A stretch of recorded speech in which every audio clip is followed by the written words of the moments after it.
Bismillahirrahmanirrahim. Assalamualaikum warahmatullahi wabarakatuh. Sebelumnya perkenalkan, saya Amin Zahra dengan 2105.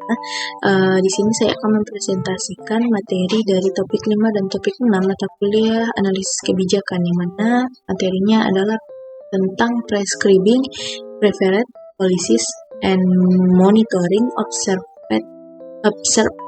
policy outcomes. Langsung saja kita masuk kepada materi yang pertama, yaitu prescribing preferred policy, yang mana meskipun peramalan menjawab pertanyaan tentang hasil yang diharapkan dari kebijakan, peramalan tidak menjawab pertanyaan tentang kebijakan mana yang harus dipilih. Itulah tugas preskripsi. Inti dari pemilihan kebijakan adalah mempertimbangkan alasan untuk membuat keputusan yang rasional, terutama keputusan yang berbagai jenis rasionalitas terkait dengan kriteria keputusan tertentu untuk membuat preskripsi. Dengan kriteria keputusan yang dimaksud adalah aturan, prinsip, atau standar eksplisit yang digunakan untuk membenarkan pilihan kebijakan. Kriteria keputusan terdiri dari 6 jenis utama, diantaranya yang pertama yaitu efektivitas, efisiensi, kecukupan, keadilan, responsivitas, dan kesesuaian. Nah, efektivitas mengacu pada pencapaian hasil yang dianggap bernilai, yang mana efektivitas yang merupakan sifat dari rasionalitas teknis diukur dalam hal satuan produk atau layanan, atau nilai moneternya. Nah, sedangkan efisiensi mengacu pada jumlah upaya yang diperlukan untuk mencapai tingkat efektivitas tertentu. Nah, efisiensi yang merupakan sifat dari rasionalitas ekonomi dihitung sebagai biaya untuk memproduksi satu unit produk atau layanan, misalnya dolar per galon air irigasi atau dolar per pemeriksaan medis. Nah, selanjutnya itu kecukupan, mengacu pada kebijakan yang mencapai ambang batas tertentu dari efektivitas atau efisiensi. Nah, kriteria kecukupan menetapkan harapan tentang kekuatan hubungan antara kebijakan dan tingkat efektivitas atau efisiensi tertentu yang tetap. Nah, selanjutnya itu pilihan publik versus privat. Yang pertama itu proses kebijakan publik. Pembuatan kebijakan di sektor publik lebih kompleks dibandingkan dengan sektor privat, karena melibatkan berbagai pemangku kepentingan dengan nilai-nilai yang saling bersaing, seperti kelompok warga, badan legislatif, dan bisnis. Dalam sektor publik tidak ada tujuan tunggal untuk memaksimalkan keuntungan. Yang kedua, tujuan kebijakan publik, yang mana bersifat kolektif, mencerminkan kepentingan masyarakat secara luas. Tujuan ini seringkali melibatkan kriteria yang saling bersaing seperti efektivitas, efisiensi, keadilan, dan sebagainya. Nah, selanjutnya itu jenis barang publik. Yang pertama itu barang spesifik, bersifat eksklusif, dan dialokasikan berdasarkan harga pasar. Contohnya mobil dan rumah pribadi. Yang kedua itu barang kolektif, bersifat non-eksklusif dan dikonsumsi oleh semua orang, contohnya udara, air, dan jalan. Yang ketiga itu barang kuasi kolektif, memiliki dampak besar bagi masyarakat, contohnya pendidikan, sehingga pemerintah sering memproduksinya agar terjangkau bagi semua pihak. Selanjutnya itu permintaan dan penawaran.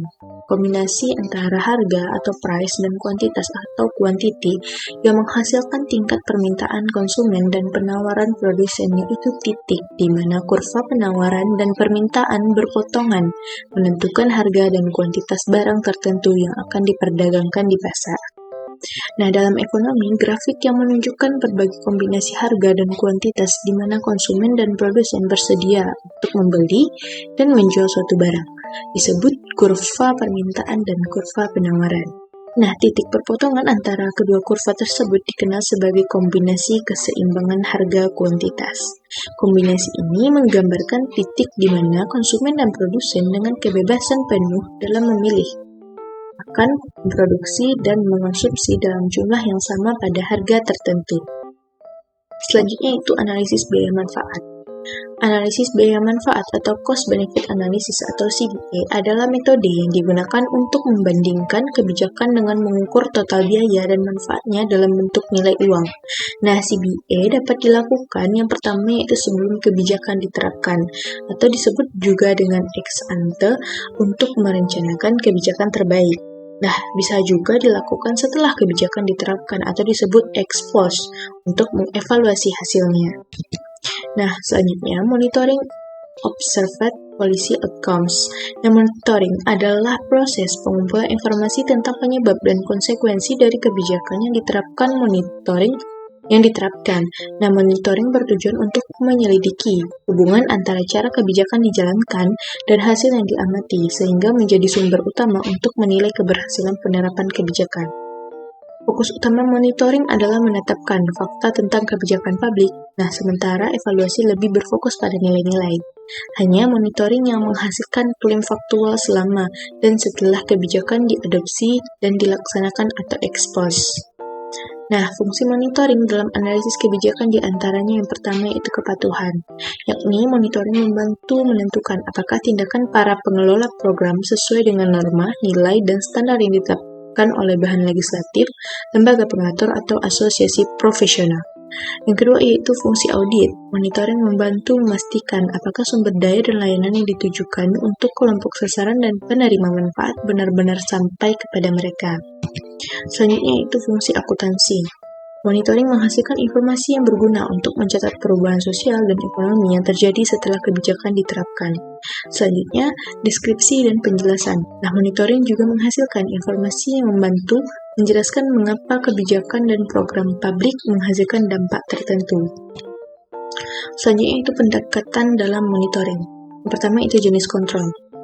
Pendekatan monitoring dapat menggunakan kontrol langsung atau policy experimentation atau kontrol statistik untuk menjelaskan hubungan antara input, aktivitas, output, dan hasil kebijakan. Nah, yang kedua itu jenis informasi. Pendekatan monitoring membutuhkan kombinasi informasi baru yang sudah tersedia. Beberapa seperti policy experimentation dan social auditing memerlukan pengumpulan data baru, sedangkan meta-analisis dan research sintesis hanya menggunakan data yang ada. Nah, kesimpulannya, preskripsi kebijakan membantu memilih kebijakan yang terbaik berdasarkan kriteria seperti efektivitas, efisiensi, kecukupan, keadilan, responsivitas, dan kesesuaian, dengan mempertimbangkan kompleksitas tujuan publik serta menggunakan metode seperti analisis biaya manfaat atau CBA. Nah, monitoring kebijakan fokus pada pengumpulan informasi faktual untuk menilai keberhasilan kebijakan melalui fungsi seperti kepatuhan, audit, akuntansi, serta deskripsi dan penjelasan. Pendekatan monitoring dapat menggunakan kontrol langsung atau statistik dengan data baru maupun yang tersedia untuk memastikan dampak kebijakan dapat dipahami dan ditingkatkan. Kedua proses ini saling melengkapi dalam menganalisis dan mengelola kebijakan secara efektif. Nah, sekianlah materi yang dapat saya sampaikan pada topik 5 dan 6. Mohon maaf jika terdapat kekurangan atau kesalahan dan saya ucapkan terima kasih. Assalamualaikum warahmatullahi wabarakatuh.